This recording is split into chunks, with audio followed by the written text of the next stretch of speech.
Australians love America, and I think Americans kind of like Australia too. That's true, we do. And as we go forward, I think that today will be seen as a really significant day in our relationship. So thank you very much, Mr. President. Australian Prime Minister Anthony Albanese became the latest leader to use critical minerals as a fast track into US President Donald Trump's good offices.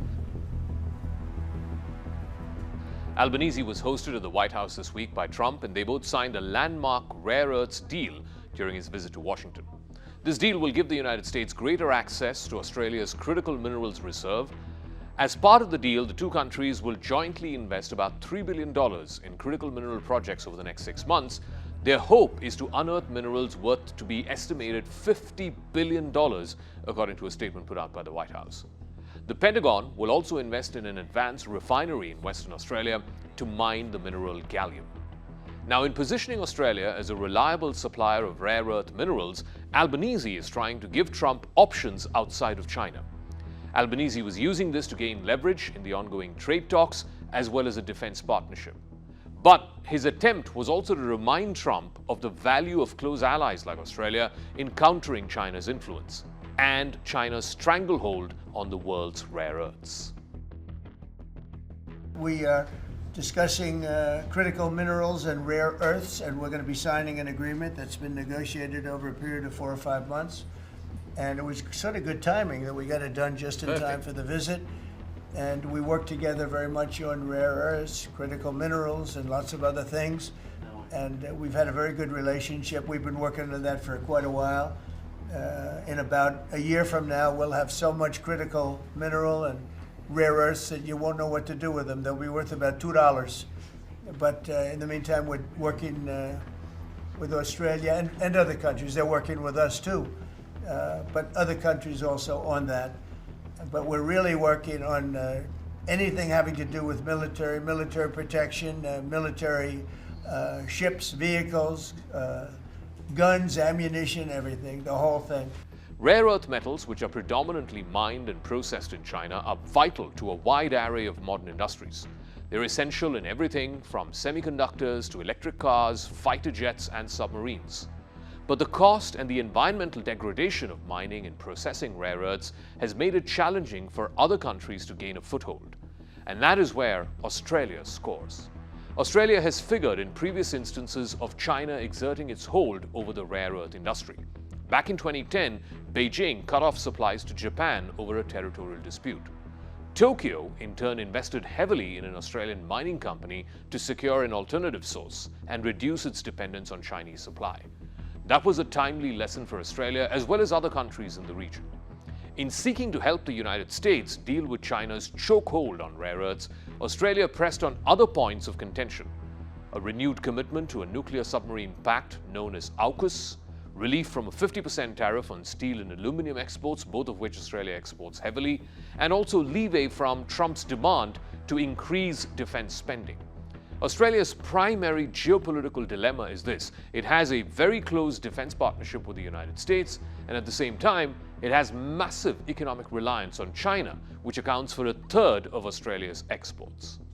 And on defence, we've already had a discussion about taking it to the next level. Our defence and security partnership with AUKUS is so important for us, and I thank you for the support that the administration are giving as well.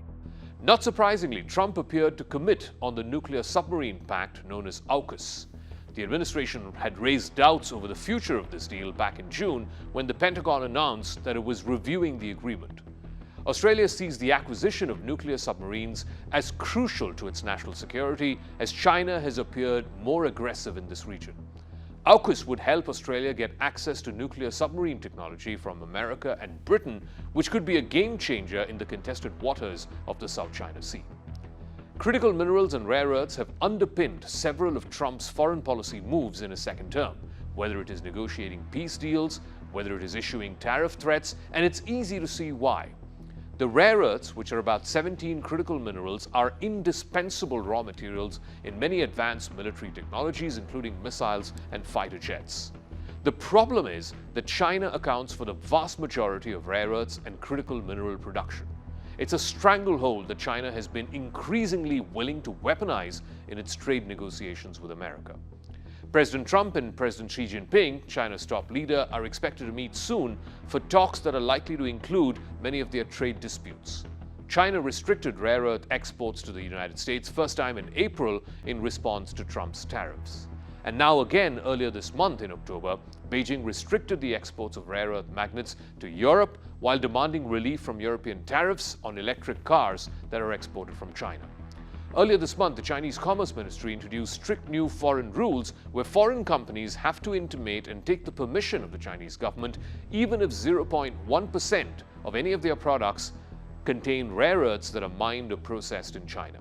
This infuriated Trump, who threatened a straight-up 100% tariff on China starting November 1. But in recent days, he has pulled back a bit, wanting not to derail a possible meeting with Xi Jinping on the sidelines of the APEC summit later this month. I want to be good to China. I love my relationship with President Xi. We have a great relationship.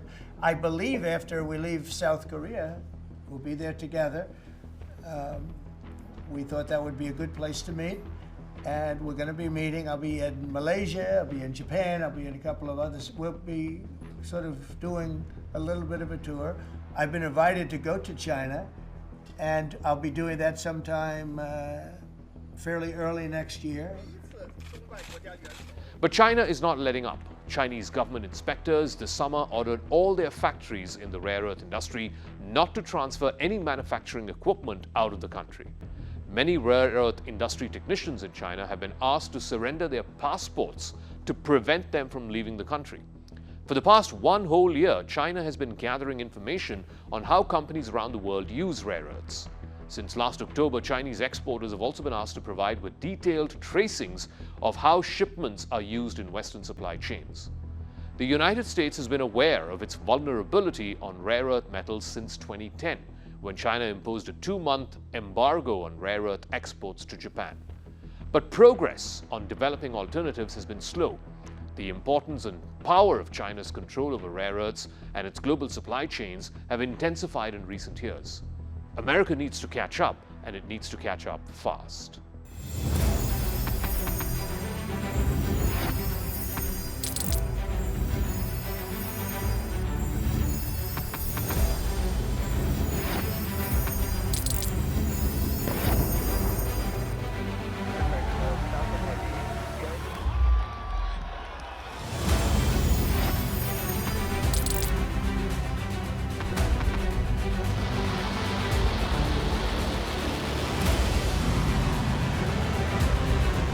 Been fighting so long and so hard that they don't know what the they're doing.